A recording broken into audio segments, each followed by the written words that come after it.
Hello everyone, welcome to the Jenkins Infrastructure Weekly Team Meeting. Today we are 18 March 2025 and around the virtual table we have myself, Damien Duportal, Jerry, Mark Waite, Stéphane Merle, Bruno Verharten and Kevin Martins. Hello everyone. Okay, so let's get started quickly on the announcements. Jenkins Weekly Release 2.501 was successfully released last week, no problem, and 2.502 is in progress, almost finished, started on time. We have just one announcement on my side. Git 2.490 has been released, and it's a big mess. So Linux ARM64 builds are not available, and they keep the whole version 2.48.1, but not the AMD one. And that's the same for many other CPU. And of course, the official Git PPA packages just get the latest version available for you. So now we start to have all of our build of Packer images that will fail until this is fixed, or we should start or continue the work of Stefan to compile Git ourselves on our environment, which sounds like a sane solution. And on Windows, the long pass bug is still present, confirmed on a test. So I've reported on the issue, but no one answered on the person who opened it. So it looks like we will start to have a problem soon, because that means if no one acknowledge or want to fix the bug on Git, that means everyone running Windows Jenkins agent will start to have problem really soon on each clone, fetch, etc. So let's keep an eye on this, but I think we will need to start let's say, raising that topic on a much wider scope than just the Jenkins infrastructure. But yeah. Right now, the version we use 2.47 is still getting security patches for at least until June, so we are covered for now. Upcoming calendar, unless you have other announcements? No? Okay. So we will have a weekly release next week, 2.503. The next LTS happens 2nd April. 2.492.3. Bruno is the release lead. Thanks, Chris, for mentoring Bruno on that part. We are in the right direction. Looks like nothing required from the infrastructure team, Bruno. No, but Mark also helps me with that because it's not an easy path, at least for me.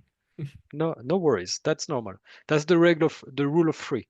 You need to do it 3 times before it starts to make sense. Before, don't put your expectation on understanding a complex process until you have run it at least 3 times.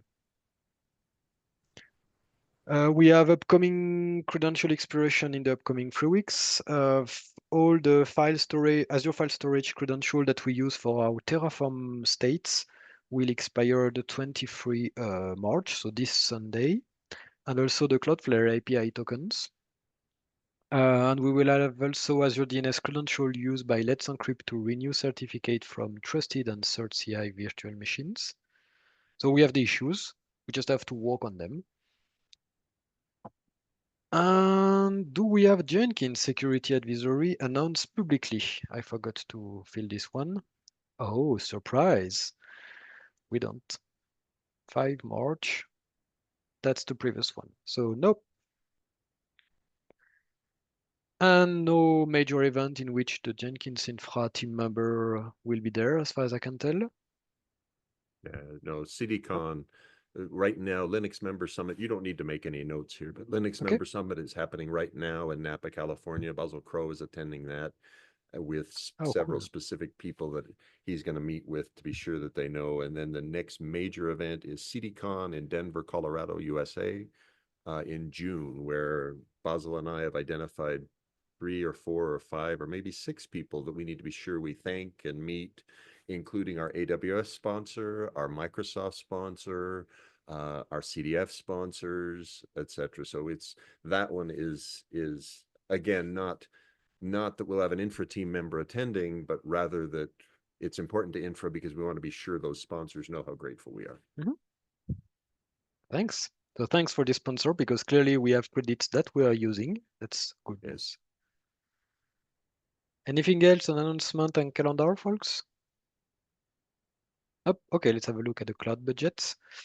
We are On consumption on the highest part, but we're still within boundaries for Azure CDF account.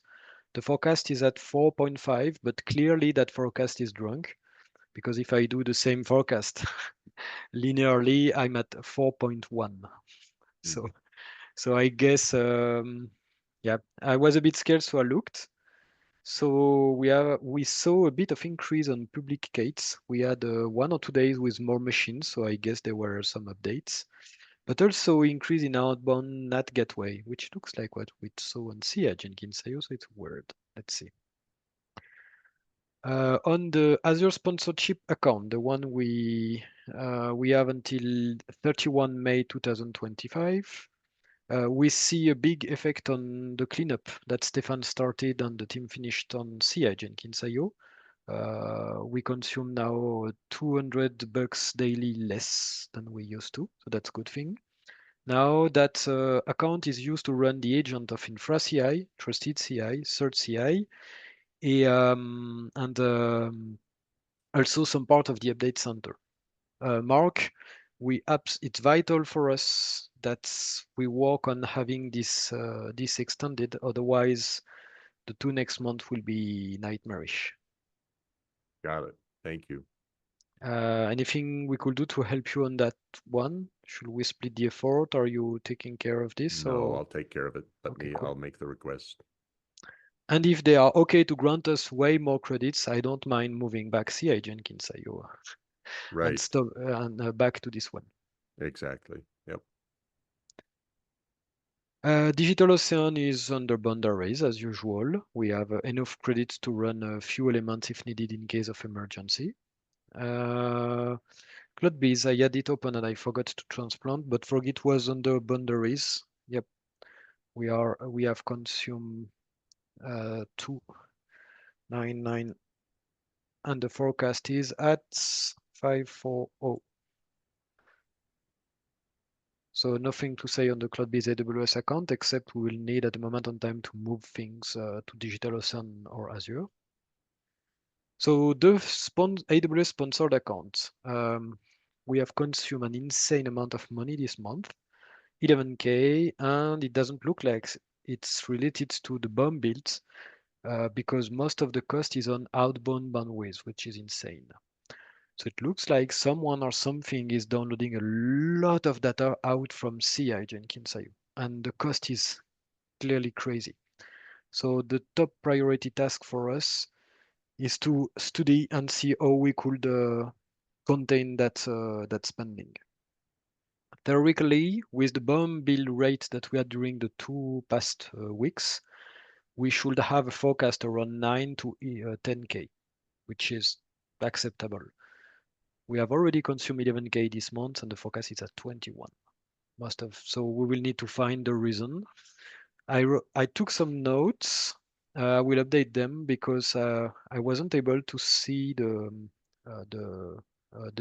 what kind of usage, and it just worked before we started recording of this meeting. So we need to understand what is happening. Okay. We took the priority until today was to start using spot instances for CI Jenkins IO virtual machine agent.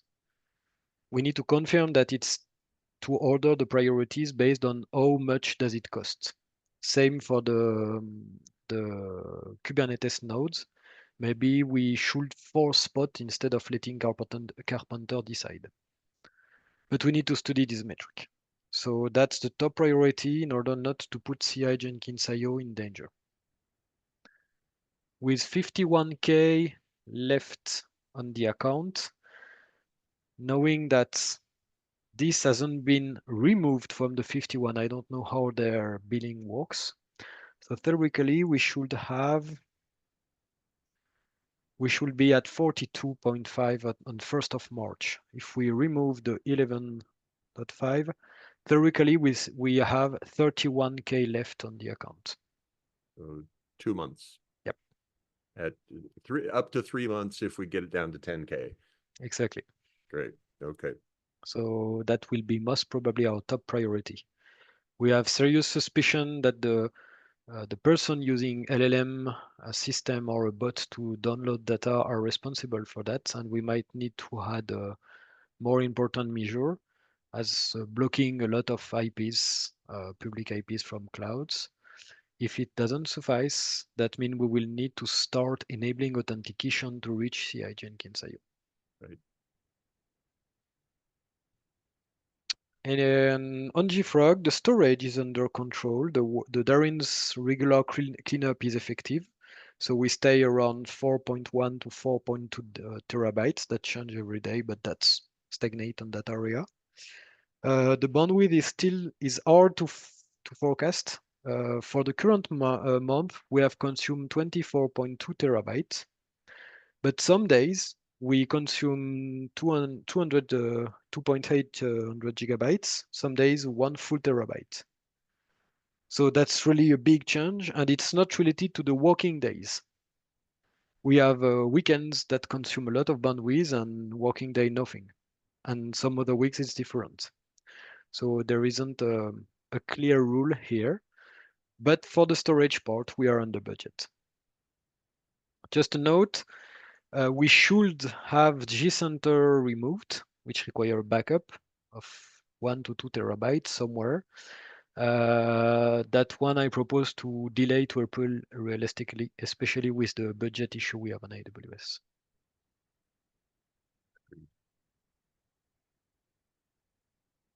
Any question on budget? Nope. Okay. On the task we were able to finish. I haven't done my usual categorization, of course, because I was late, of course. Thanks, Mark, for taking care of the Jira default assignation on, I don't remember which component, remoting. We had an issue with the Jenkins Javadoc since following the request of Adrian to remove from Artifactory some leftover of an old GitHub API component by Kosuke, since it lives since a few years in Maven Central now. That helped Dependabot and some project in Jenkins, but we forgot that the Javadoc on Jenkins was building something with that component. As such, is what it was failing. We did two things. Adrian removed the generation of the Javadoc of this component since it moved somewhere else with its own documentation. And we added a permanent redirection. If someone has a favorite or an URL that points to the old Javadoc Jenkins IO link for GitHub API, they will be redirected to the new doc. Thanks, Stefan, for taking care of many credentials to renew. Bruno, welcome on board as LTS release lead. Yeah, thank Mark, you. thanks for taking care of the full lifecycle of the Jira renewal license with the Linux Foundation. That works very well. CI Jenkins IO is not slow anymore because we basically blocked IPs of someone who had the brilliant ideas to run an LLM. Yet another common good destroyed by ideas. We might need to block more, but right now it clearly had a positive impact. CI Jenkins IO behave way better since then. We were able to fix the bomb issues as well. So thanks Bruno for confirming that it worked last Friday. So we made a lot of changes. Clearly, EBS, the network file storage used for the machine disks on Amazon, it doesn't perform well for what we are doing in the bomb particularly. So we moved to local NVMEs. So these are instances that cost a bit more, but you can remove the cost of the EBS storage from it. So we need to evaluate if it's exactly neutral. I think that cost us 10 to 15 bucks daily more, but that's worth the effort. For the record, I run one of these big machines in which 50 PCT tests of the bomb were running on the same machine, so 50 agents. And I counted 302 Jenkins controller running on that instance because these were tests. The PCT builds are running tests on this Jenkins version with this plugin version. So these tests are basically, hey, let's start Jenkins with that set of data and do some assertion. And also start this with another set of data, etc. So the 300 and something controller were all trying to read their distinct and separated Jenkins home at the same time on the file system. So the hard drive was clearly crying. I could hear the NVMe from here crying under the load. And I don't live in the US.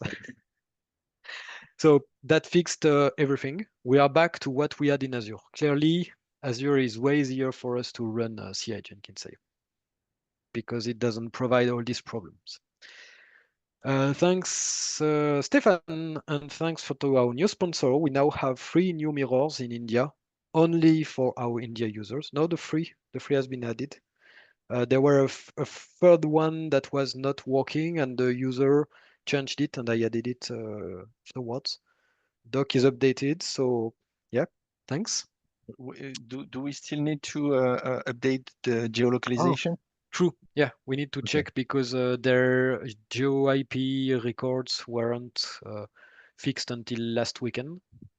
They notified us in the issue, so yeah, we just need this time to change the coordinates manually, and geo IP update will update it in the future if we need to re-add. Thanks, Stefan, for helping our friends to provide the Windows command line through a scoop bucket for the plugin modernizer binary. Looks like it worked as expected. And we finished the cleanup of the whole Azure CI Jenkins IO. Now for the work in progress. So we might need to reorder the priorities, but basically Stefan started to work on using spot instances for virtual machines on CI Jenkins IO. The goal is to consume less. It has a feature that is now working. We didn't use that in the past, that force the request for a machine to fall back to on demand if it cannot find the requested kind of instance on spot. So that guarantee we always have a machine. And if we see a big set of build failing, we will use the same trick as what Stefan built for the ATH, and the goal is to add it in the build plugin function. If it's a virtual machine, we try on spot. If it fails due to agent failure, we fall back to on demand. That require a bit, we are having issues on the how does it work because the EC2 documentation references a shell script that try to download OpenJDK 7. So clearly we don't know exactly what the plugin is doing when doing a spot. And I think the documentation of the plugin is outdated. So we will check a bit in details because it says we should change the agent from SSH to inbound. We are not totally sure about that assertion, so we'll see. So Stefan is working on this. Did I summarize correctly, Stefan? Yes, I think that the first issue to do is selecting the month which usage, but yes. Yeah, we will need to reconsider the priority of this one. Because there's no need to use spot instances if we migrate back. Yep, I agree. Good, that's a really good point. Reconsider regarding the cost spendings. Net gateway. We have a credential LTS encrypt that we already mentioned that will expire. Sunday. Both are expiring Sunday, so we need to cover them this week. Terraform is the same. Is that okay if we split, Stefan? Yeah. I take care of Terraform and you get the Let's Encrypt. Is that okay? Perfect. Okay. I see logs within Windows Agent on Amazon. Well, that's me. I found some logs that are bugging me during my test, and I feel that it's not that we need to dig in. That's not a big problem, but not to forget, I open an issue. Okay. Do you think you can spend some time on it, or should we move this to the backlog? I will try to spend at least an hour on that. Okay. So we had some not quite often HTTP 429 Docker Hub issue because BuildX doesn't follow the Docker engine registry mirror directive when using the driver Docker container. So in the case on when we do multi-architecture builds. So Linux only and only on multi-arch. I've asked Hervé, he was interested to help, but I didn't hear back from him. So I'm still letting that issue on the milestone for 1 week. We already did provided elements on the issue. If he's not able or doesn't want to contribute, we will resume the work on this in 2 weeks. No changes. Okay. So no changes. What do we have? We have regularly Docker pools on Windows, randomly different, but sometimes on Linux. We see unexpected EOF when Docker Engine try to pull the layers. Looks like it's when it's pulling it out from our registry mirror. We fixed it manually one time 10 days ago by removing the data storage and recreating the service with a pod restart. And that solved the issue. I've seen the issue mark earlier today on the, I think it's Docker agent or Docker SSH agent build. So if it happens again, we need to confirm that a second time removing the content of the data is okay. And if that's the case, we need to add a procedure that clean up every week all the layer caching. Sorry, if I remember correctly, we saw a parameter that can set to zero the TTL for the files, Oh, avoiding yeah, the too. the removal. So maybe there's a race concurrence on those. So we can try that Mm, before removing all the data. I true. mean, The, we set that parameter, we wipe the data, and then we see for 1 or 2 weeks. that So what happened is that some layers on that mirror registry that we use not to hit the rate limit on Docker Hub, and it's a cache. It's like ACP but for Docker layers. Sometimes layers are corrupted on the registry, and as such, the layer announced I have that size, but it has 0 bytes. So clearly, the Docker engine doesn't like it, of course. And yeah, I forgot about the TTL thing, Stefan. Yep. So we will try once with the TTL and see if it fixed the issue. And if And not, we will need to wipe data weekly.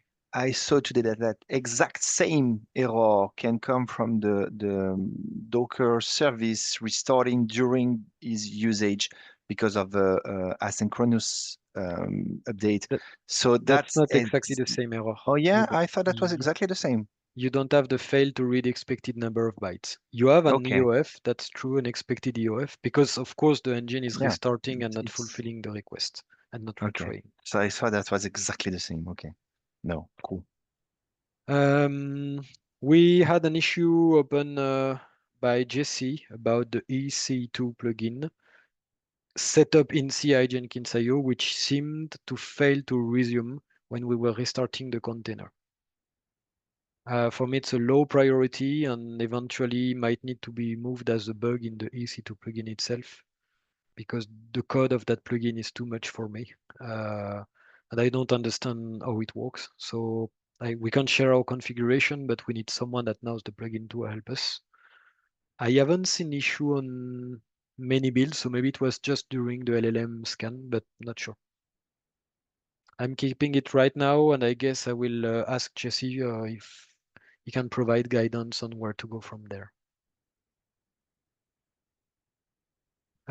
Stefan, I see no changes on the possible enhancement on Packer images, right?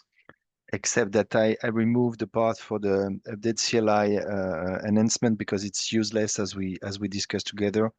We need the update CLI to work on pull requests and not to be too smart. So I removed that. Fine. I did it that part 2 weeks in ago. the You issue. did, yes, I but you did it 2 weeks ago, no? no, I did it the issue today Ah, because okay. I forgot last week. So yeah, but I didn't work on it. Okay, I'm not sure what is the update You see, clipping you mentioned. edit useless as the GHA used here is for update clip only, and we really need all update clip to run on each pull request to make sure we don't break them. Ah, okay. Okay. Thanks. But I haven't done much, yes. Um, Nothing. weekly CI Jenkins IO, no changes either. We need to move.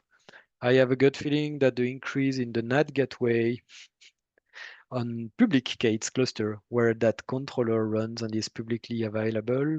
I cannot prove that. We don't have that level of, but yeah, I think looking at the logs of weekly CI might be interesting. And that means we might want to block IPs like ci.gio on this one. Because it's a public controller that shows things. I'm sure someone is trying to train their crappy Maybe we LLM. should migrate that to a small VM on DigitalOcean. Yep. Move it to a VM in DigitalOcean. I forgot about this one, but yes, you are clearly you are right. No changes on the update center related tasks. There is a hedge case with 404. That's the second one. The person want to have a permalink to the latest version. That's not something we can afford right now. Nothing changed on the SSH agents. Haven't heard back from Hervé neither on this one. CD release of Pipeline Maven. Thanks, Mark, for jumping on this and everyone involved. Looks like we should be ready to merge the associated changes. So flag name deploy at the end during Maven perform release. That will be the default with Maven 4. So looks like we all agree. Jesse had it a message earlier today, but it looks like it was a misunderstanding on what was the root cause. If no one object, I will merge the proposed change since it's a GitHub action that we manage on Jenkins Infra, and we have at least 3 to 4 acknowledgements additionally to mine, and no one objected. Deploy at the end to be merged, and then the issue can be closed. Kubernetes 1.31 kubectl is a go. Is there in 1.31. And now we need to finish checking the changelog and starting the plan to upgrade. Stefan, given the amount of tasks, do you prefer continuing on this one eventually with Jay's help, or do you want to focus on CI Jenkins IO? Can I answer that question when we have checked all the bandwidth usage? Yes. Next step, changelog and planning. Okay, that's good for me. The goal will be to start the migration eventually this week or next week. Instability of artifact caching proxy on AWS. So scoped to BOM only builds. Caching saved the situation, but not only. Save the day. So adding Maven side caching on the BOM builds made the amount of requests done during a full test BOM build from around 2 billion to 200K. So it's 1 order of magnitude decrease. Save the day. Request for a full test BOM. However, we also did something important before closing that issue. We scaled down ACP to 1 replica only instead of 2, which means that replica is always full of cache. We don't have the random algorithm that say, hey, you got it, you didn't, you got. We saw it's absolutely able to handle the workload, but that means we need to update the way it's deployed because it's a stateful set, which means if we upgrade, such as Kubernetes 1.31 on that cluster, it means it will start a new machine. It cannot start a new replica and then switch the workload from one to the other because both in the current configuration will claim the same volume. And that volume can be only read and write by only one process and one machine. As such, we need to update the Helm chart to make it a deployment that will start on a new volume, usually a local volume, and add a side container that will. So we can have a side container that retrieve the cache from the old one, or even better, we start from scratch regularly. No, it's better to from scratch. Yes, It's some Yep. bandwidth, but we need to clean up, so it's good. Yep. What do you And think about the upgrade for Kubernetes? Do we just switch back to two replica for the time of the upgrade of the bump, no, or two we play? replicas put the bomb release in danger, so we shouldn't go back to two So replica. this is priority in Yeah. front of Kubernetes Yeah. 1.91. 31, Uh, sorry. Need to change from stateful sets to deployment to avoid availability issues. And prior to kube grade on that doesn't blocks upgrades on other clusters, Stefan. But yes, Yeah. you're right, on AWS that's the case. Any question? So while we're there, where's the cache thing? No, Jay, your turn. So what's the status of pipeline libraries? Yes, sorry, I was searching for the mute button. Yeah, so the pipeline, I've modified the pipeline script for updately to include the support for the custom version execution. So the feature works very well. It's been tested. So the corresponding tests also have been written that allows the script to download any custom version of update CLI. So the current feature that is in progress is executing update CLI script in the context of our current node. So the test for that has also been going very well. There's just a little refactoring that has to be done, and we should close the issue in the next 2 or 3 days.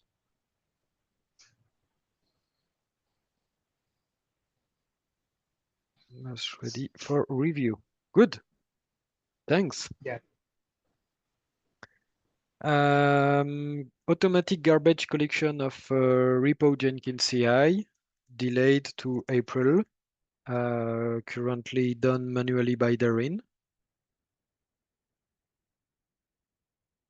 The goal is to resume the automation work in April when Darren is back in a normal day-to-day rhythm, and we should have less issues on our side.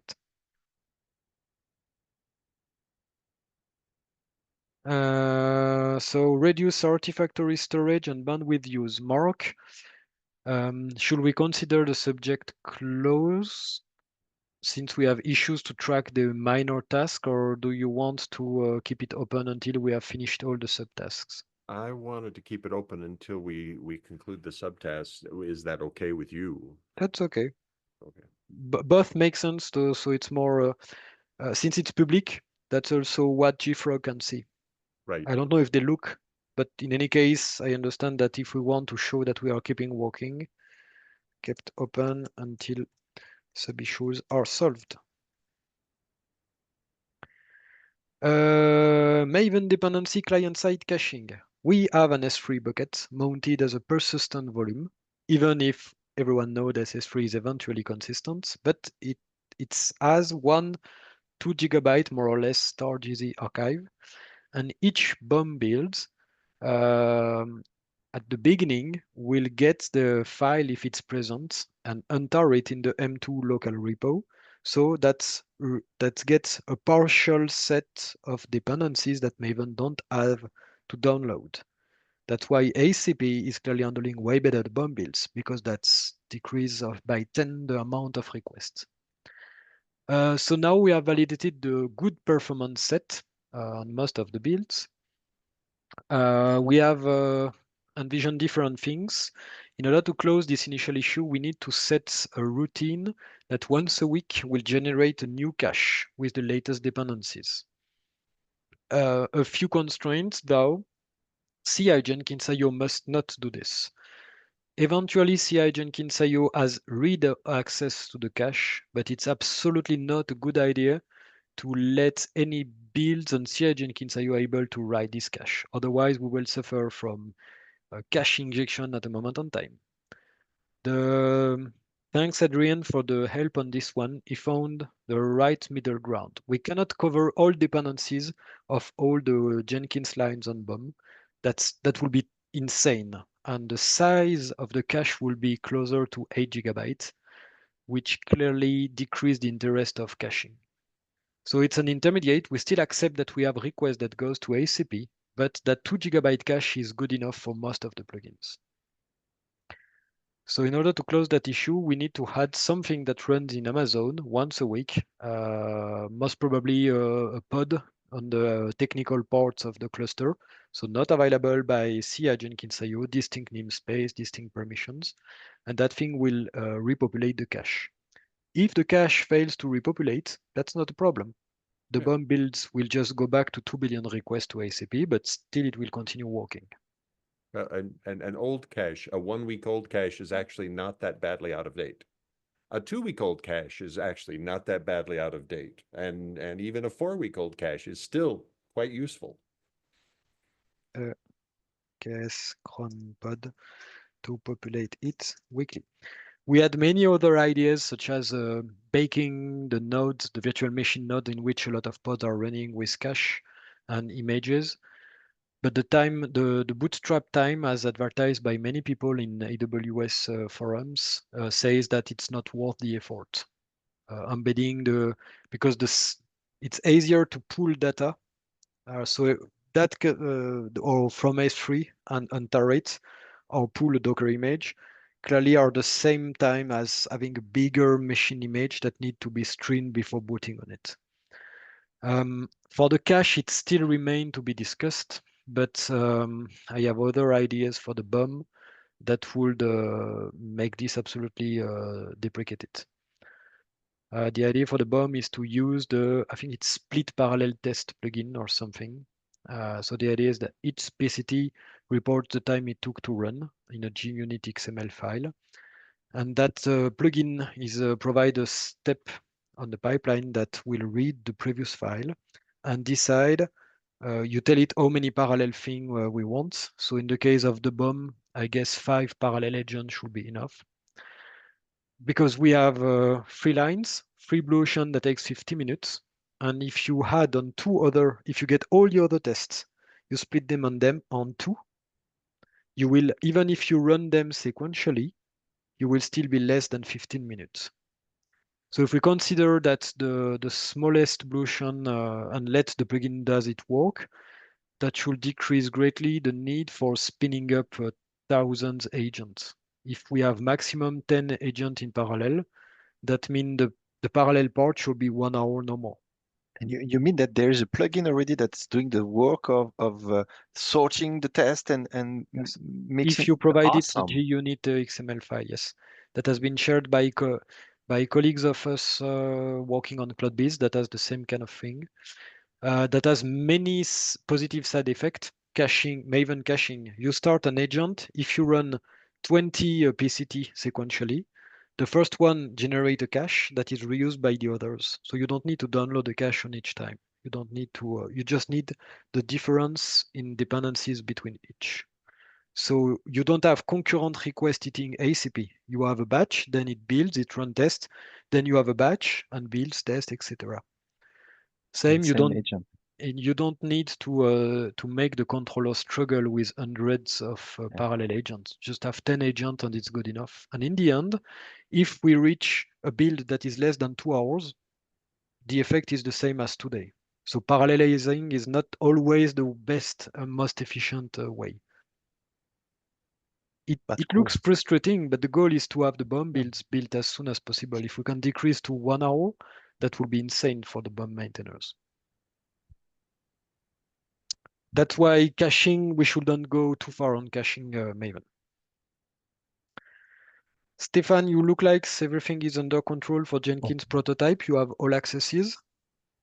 Yes, I don't know if I had accesses before or if I needed to validate the link and then Tim put me the correct rights because he answered Yes, back to the yes, he said it was yeah. required. So yes, and we saw together that now I have access, so I need to work on that. Next step, set up the website. Good. The Netlify, yes. No work done on the infrastat. We will need to work on this soon. Right now, it's not our top priority, even if it start to be more and more important. And yes, same for the two last items. No changes. I started a local work for updates Jenkins IO cleanup. I want to resume the work, mentioning that we are going to force TLS soon. On the new issues, we have 7 minutes. On the new issues, there has been a request by Adrian around granting him more permission on Jenkins CI and Marcus Winter 2. The goal is to have a temporary period in which they can follow up on hosting requests, mainly because the bots and RPO are missing a feature in which you invite people to an organization in GitHub. There is a discussion. I don't think there is anything related to the infra. It's just for information because it's mainly discussion related to our friend on Jenkins CI organization. I created a few issues that we might need to say we don't do. First, since the performances are way better with the local store, so local NVMe instead of EBS, we could try to implement the same on the virtual machine agents, at least for the agent workspace in which we run the builds and we have the M2 local repo. That could increase the performances of builds of Java builds on the virtual machines. I haven't talked about Docker because Docker engine won't be on this one, but at least that should spread the workload of the IOs. So maybe it could be interesting. Right now, this one requires us to check the cost because as Stefan said, if we have to leave in 2 months, it's not worth the effort. Same for using S3 Artifact Manager. The goal was to improve BOM and other builds performances and remove the load from the controller when you do stash and stash or archive artifacts. That we use an S3 bucket instead of the controller for that. We used it in the past and it worked very well, but same, the goal is to have less pressure. If we have to move in 2 months, it's not worth. So right now I propose, Sorry. sorry, go The ahead. work on the bomb build using the S3 bucket as a cache and providing it or selecting the job to run on the same nodes, on the same agents, that will still be useful if we migrate back to Azure because we can find ways to do the same on Azure, not with the S3 bucket, of course, but that same kind of That's the thinking. different things. That's the different things. That one also can be an Azure Artifact Manager that store on an Azure Blob storage. It's just that it decreased the cost because you can shrink the hard drive on CI Jenkins IO. And it's Okay. less pressure on the controller. Yeah, less IO. Yeah. For the rest, these are all issues that we keep delaying. I don't have anything else to add. Oh no, one last thing I can move it on announcement. Following the GitHub action debacle with the someone hacked a well-known GitHub action recently. There has been a lot of article in the past days. Let's enable SHA restriction on Jenkins Infra org. So the idea for us is not letting any GitHub action to be run unless we have an allow list. So by default, we will only allow GitHub action to run from Jenkins Infra or update CLI. That will break some GHA on Jenkins Infra. And then we will start collecting and adding if we have controlled each of them. So we have an exhaustive list. That's important to avoid someone adding something, especially with many GSOC contributors doing many things on different locations. We have been protected from that attack, first because we don't use the action directly, even though it could be used transitively in dependencies. Everyone knows how it works. But also because most of the secrets we use on GitHub are tightly restricted to just a few repositories that we control. So it's not perfect, but it protected us from any kind of attack here. That's all for me. Anything else for you folks? No, we got 2 minutes. Cool. I try to be as fast as possible. So you have a 2-minute breaks and see you next week for people watching the recording. Bye-bye. Bye bye.